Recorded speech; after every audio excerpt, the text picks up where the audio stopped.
Hey, what is up guys? I'm KBHD here, and yesterday Amazon released their Fire Phone, and basically every major tech publication wrote something about it. It's at sort of an all-time high in terms of curiosity right now, and I didn't expect to see so many people interested in it, but I've gotten a lot of questions about it. So the Fire Phone is a new smartphone with a custom OS from Amazon, Fire OS. It's built on top of Android, and it's based around a couple of pretty unique features. The number one of these being what's called dynamic perspective. In fact, I just sent out an email to a lot of people who are interested today saying that this is the first smartphone with dynamic perspective. It's kind of like 3D, but not really. So the phone has 4 front-facing cameras, one on each corner, to track your face, and it uses a tracking with an accelerometer and gyroscope to shift what's on the screen a bit to make it feel more immersive. It works with their new custom user interface. It works with a few apps here and there when you tilt, works with a few games here and there.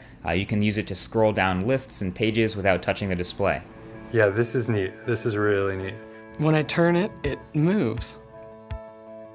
Whoa! The Verge actually did a great hands-on video with the phone, and I'll have that linked right below the like button if you want to check this out in action. To a lot of people, this will either scream awesome or gimmick, depending on who you are. But either way you look at it, this is the main headlining feature of this phone. The second major feature is what's called Firefly, and it has its own button on the side of the phone. When you press it, it opens up Firefly and just starts scanning with the camera and the microphones, and whatever you point the phone at, it will recognize it. So if you have a TV playing a show in the background, or if you have music playing in the background, or if you point it at an object, it will scan that and recognize it and then bring up a link to buy it.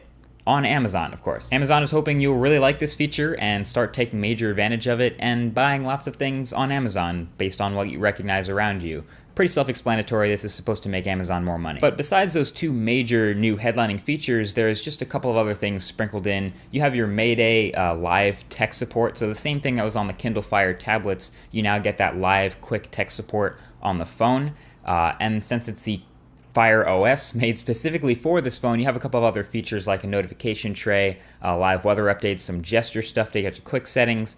It's made to compete, and it's got these new features to stay with that. You also get a free year of Amazon Prime. But here's the thing about the Fire Phone.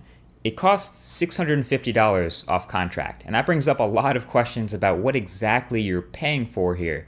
And to be honest, basically all of this phone's features, except for dynamic perspective and I guess Mayday, could be packaged into an app, one app, a $5 or $10 Amazon Fire app that could look at what the camera's looking at and interpret it and give you an Amazon link to buy it. We actually already kind of had versions of that. You've probably already heard of Shazam and SoundHound, where you can just listen to whatever music is playing and it'll give you a link to buy that song on iTunes or Amazon or whatever. And then at one point we had what's called Google Goggles, which you've probably already heard of, which let you just point your phone at anything, it would recognize it, and then give you a Google Shopping link to buy whatever you were getting. It didn't always work, it wasn't perfect, but it did basically the same thing. And at one point, Google Now even had that command built into it. So Amazon could have built a Amazon Fire or Firefly app and just packaged that and sold it on Android and iOS stores and called it a day. But because they decided to make a phone out of this and not just an app, now they have to make all these things for the phone. They have to make the custom Fire OS for the phone-sized screen now. They have to make all these custom apps because they don't have access to the Google Play Store or the iOS App Store. And for third-party apps, they're still going to depend on Amazon's App Store because, again, they can't use the Google Play Store or the iOS App Store. And they have to do manufacturing and production and packaging. And Amazon's never made a phone before, so this is their first try at all of that. I'm not doubting them, I'm not saying they can't do it, but this is a lot of work to do for these features you want to sell people. And they also have to work with a carrier to sell this phone, and they only worked with AT&T, so it's exclusive to AT&T at this point, and it's $650 off contract. So they made a $650 phone instead of an app or 2. I mean, I guess on one hand, that's kind of ballsy and confident about what they have to offer, but on the other hand, that seems pretty silly. Not everyone has to make a phone. Remember when Facebook decided we have to make a phone and the HTC First was born? How long did that last, really? So I'd be surprised if we saw this Amazon Fire Phone last as long as that. I mean, I'd be surprised if we saw a version 2 of it next year. Even for $200, Amazon's Kindle Fire tablet makes more sense because you actually get a unique new form factor specifically for reading. You know, it actually has some advantages over other e-readers in the $200 price bracket. I just don't see any of that with the $650 price bracket and the Fire Phone. Even if it's $200 on contract with AT&T, there are better options out there. So sorry, Amazon, probably should have made an app. So I wasn't able to get my hands on one of these phones early. I'm not that cool, I didn't get hands on, but my first shot at actually playing with this phone would be pre-ordering one, which would mean paying the $650 with the pre-order, I have that link below, and then waiting a month for it to actually come out.